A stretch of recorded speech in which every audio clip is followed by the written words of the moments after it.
ଏଠାରେ ଆମ ପାଖରେ ଗୋଟେ ସଂଖ୍ୟା ଅଛି। ଏହି ସଂଖ୍ୟାର ପ୍ରତ୍ୟେକ ଅଙ୍କର ସ୍ଥାନୀୟ ମାନ ଆମକୁ ଲେଖିବାକୁ ହେବ। ଦେଖ, ଏ ଗୋଟେ 5 ଅଙ୍କ ବିଶିଷ୍ଟ ସଂଖ୍ୟା। ତେଣୁ ପ୍ରଥମେ ମୁଁ ସ୍ଥାନୀୟ ମାନ ସାରଣୀ ବନେଇବି। ଏବେ ଏକକ ସ୍ଥାନରେ କେଉଁ ଅଙ୍କ ରହିବ କୁହ? 2 ରହିବ।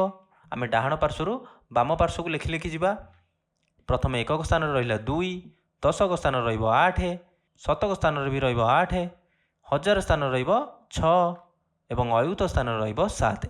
ଆମେ এই ଅଙ୍କ ଗୁଡ଼ିକର ସ୍ଥାନୀୟ ମାନ ବାହାର କରିବା।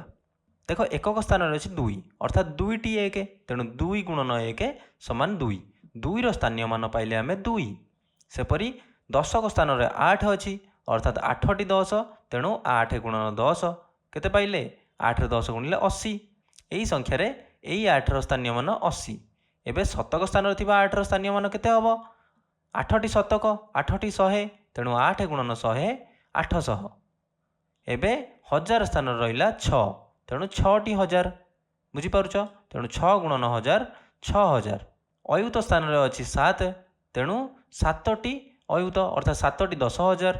7 ଗୁଣନ 10000 70000। ତେଣୁ 7ର ସ୍ଥାନୀୟ ମାନ ପାଇଲେ 70000, 6ର ସ୍ଥାନୀୟ ମାନ ପାଇଲେ 6000, 8ର ସ୍ଥାନୀୟ ମାନ ପାଇଲେ 800, 8ର ସ୍ଥାନୀୟ ମାନ ପାଇଲେ 80 ଏବଂ 2ର ସ୍ଥାନୀୟ ମାନ ପାଇଲେ 2।